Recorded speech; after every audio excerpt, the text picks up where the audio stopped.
अकोला तालुक्यातील ग्राम चोहट्टा येथील अल्पभूधारक शेतकरी रामनिवास रामनारायण राठी वय 74 वर्ष यांनी अकोटचे तहसीलदार सुनील चव्हाण यांच्या विरुद्ध लाचलुचपत प्रतिबंधक विभाग अमरावतीकडे तक्रार दाखल केली आहे। त्यांनी तक्रारीत म्हटले आहे की त्यांचा मुलगा संदीप राठी यांचे मौजे पिलकवाडी येथील सर्वे नंबर 217 मध्ये 2 एकर शेत आहे।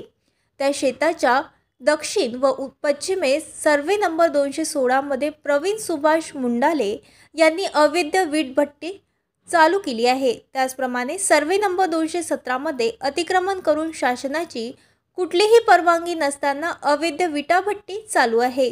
या संदर्भात अनेक तक्रारी उपविभागीय अधिकारी तसेच तहसीलदार यांच्याकडे केलेल्या होत्या, मात्र अधिकारी आम्ही केलेल्या तक्रारीवर न्याय न देता उलट आमच्यावरच तक्रारीवर अवैध विटाभट्ट्या वाल्यांकडून लाखो रुपयांचे लाच घेतात।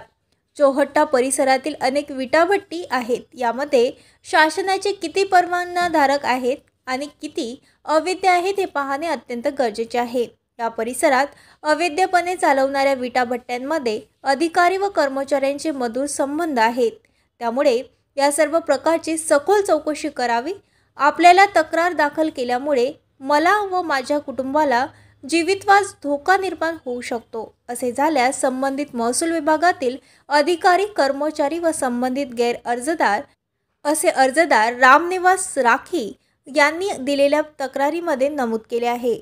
अकोटचे तहसीलदार यांची वरिष्ठ अधिकाऱ्यांमार्फत योग्य ती चौकशी करून कारवाई करणे गरजेचे आहे। अशा प्रकारची चर्चा अकोट शहरासहित ग्रामीण भागामध्ये जोरात सुरू असल्याची चर्चा सुद्धा आहे।